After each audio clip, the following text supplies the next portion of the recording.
News, सच जरूरी है। नमस्कार दर्शकों, ये है एमएस न्यूज नेटवर्क और आप देख रहे हैं एमएस न्यूज टी। मैं हूं आपके साथ शुभांगी। तो आइए देखते हैं आज की कुछ खास खबरें।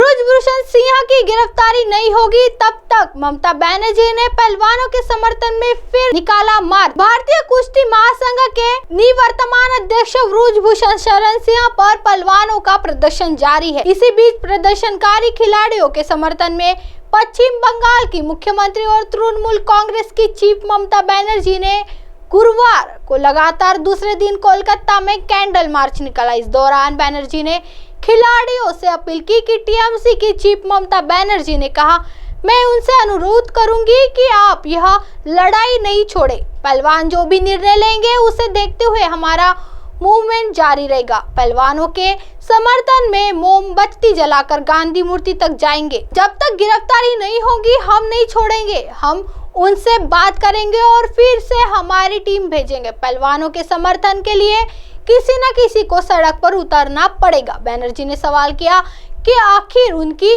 गिरफ्तारी क्यों नहीं हो रही है, हम न्याय चाहते हैं। बनर्जी ने बुधवार को भी पहलवानों के समर्थन में मार्च निकाला था। इसी दौरान उन्होंने अपने हाथ पर तख्ती ले रखी थी जिस पर हम न्याय चाहते हैं लिखा था।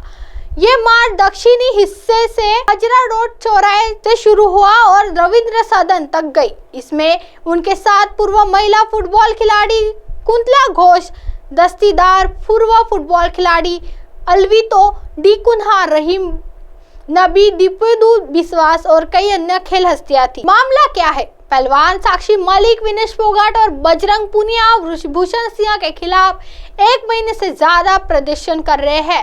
सिंह पर यौन उत्पीड़न का आरोप है। उसको लेकर खिलाफ दिल्ली पुलिस ने पॉक्सो एक्ट से 2 एफआईआर दर्ज की है, लेकिन खिलाड़ी उनकी गिरफ्तारी की मांग कर रहे हैं। नई संसद के उद्घाटन के दिन यानी रविवार को जब प्रदर्शनकारी पहलवानों ने संसद की ओर बढ़ने की कोशिश की तो उन्हें रोककर हिरासत में ले लिया गया था।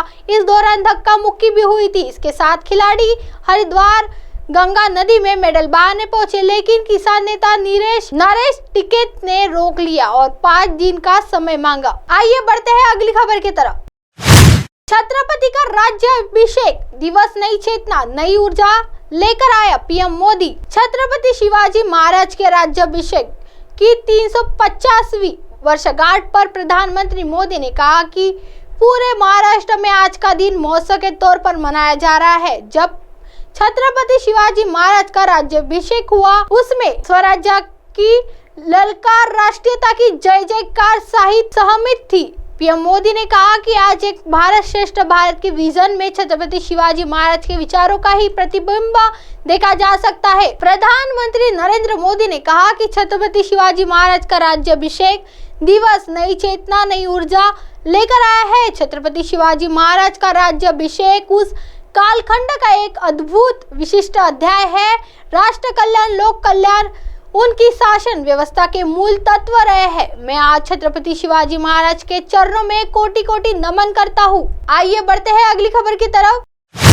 छत्तीसगढ़ में श्री राम बजरंग बली लगाएंगे, कांग्रेस की नैया पार, जाने क्यों हो रही है यह चर्चा। कर्नाटक विधानसभा चुनाव में बजरंग दल और बजरंग बली पर सियासी बवाल, बीजेपी को रास नहीं आई, लेकिन कांग्रेस को कर्नाटक में बड़ी जीत मिल गई। इसके बाद कांग्रेस जय बजरंगबली के नारे लगाने से कहीं न कहीं चूक रही है। इसे समझाना है तो चुनावी राज्य छत्तीसगढ़ को ही देख लीजिए।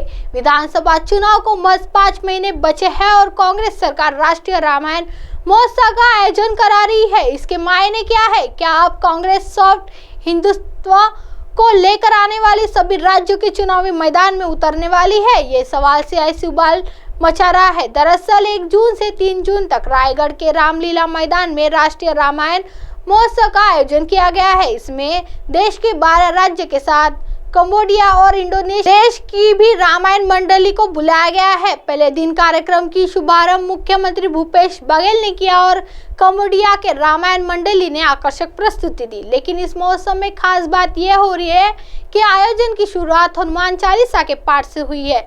इसके अलावा यह भी तय किया गया है कि लगातार दिन तक कार्यक्रम की शुरुआत में हनुमान चालीसा का पाठ किया जाएगा। अब आप हमारे चैनल को आपके मोबाइल पर भी देख सकते हैं। मोबाइल ऐप पर देखने के लिए play store MS news T app download करें।